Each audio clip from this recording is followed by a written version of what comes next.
പ്രവാസി വ്യവസായിയെ തോക്ക് ചൂണ്ടി തട്ടിക്കൊണ്ടുപോയ കേസിൽ അറസ്റ്റിലായ ബന്ധുവിനെ പോലീസ് കസ്റ്റഡിയിൽ വാങ്ങി. വ്യവസായിയുടെ പിതാവിന്റെ സഹോദരപുത്രൻ മലപ്പുറം പൂങ്ങോട് പീടിയേക്കൽ വീട്ടിൽ സിയാസിനെയാണ് പ്രത്യേക അന്വേഷണ സംഘം വിശദമായി ചോദ്യം ചെയ്യുന്നത്. 2025 ഡിസംബർ 6 മലപ്പുറം വണ്ടൂർ സ്വദേശിയായ പ്രവാസി വ്യവസായി മുഹമ്മദ് അലിയെ ഒരു സംഘം തോക്ക് ചൂണ്ടി തിരുമിറ്റക്കോട്ട് നിന്നും തട്ടിക്കൊണ്ടുപോയത്. മുഹമ്മദ് അലി സഞ്ചരിച്ചിരുന്ന ആഡംബര കാർ പിന്തുടർന്ന് ആക്രമിച്ചായിരുന്നു ഇത്. ആദ്യം കൊട്ടേഷൻ സംഘത്തിലെ ചിലരെ അറസ്റ്റ് ചെയ്ത പോലീസ് വിശദമായ അന്വേഷണത്തിനൊടുവിലാണ് നേരത്തെ മുഹമ്മദ് അലിയുടെ വ്യവസായ സംരംഭങ്ങൾ നോക്കി നടത്തിയിരുന്ന ബന്ധുവിലേക്ക് എത്തിയത്.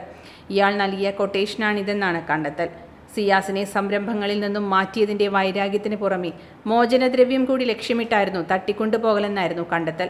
70 കോടി രൂപയാണ് മോചനദ്രവ്യം ആവശ്യപ്പെട്ട ഘട്ടത്തിൽ കോതക്കുറിശ്ശിയിൽ കൊട്ടേഷൻ സംഘം പാർപ്പിച്ചിരുന്ന വീട്ടിൽ നിന്ന് മുഹമ്മദ് അലി രക്ഷപ്പെട്ടത്. കൊട്ടേഷൻ സംഘാംഗങ്ങൾ മദ്യപിച്ച് ഉറങ്ങിയ ഘട്ടത്തിലായിരുന്നു ഇത്. സിയാസ് ഉൾപ്പെടെ കേസിൽ നേരിട്ടും അല്ലാതെയും പങ്കാളികളായ 15 പേർ ഇതിനകം പിടിയിലായിട്ടുണ്ട്. ശരീരമാകെ പരിക്കേറ്റ മുഹമ്മദ് അലി ദിവസങ്ങളോളം വാണിയംകുളത്തെ സ്വകാര്യ ആശുപത്രിയിൽ ചികിത്സയിലായിരുന്നു. ശാസ്ത്രീയമായ അന്വേഷണത്തിനൊടുവിലാണ് മുഖ്യ സൂത്രധാരൻ പിടിയിലായത്. ഇയാളെ തെളിവെടുപ്പ് പൂർത്തിയാക്കി 30-ന് വീണ്ടും കോടതിയിൽ ഹാജരാക്കും. .view ന്യൂസ്, കാഴ്ചകളാണ് ലോകം, കണ്ടു തുടങ്ങുക.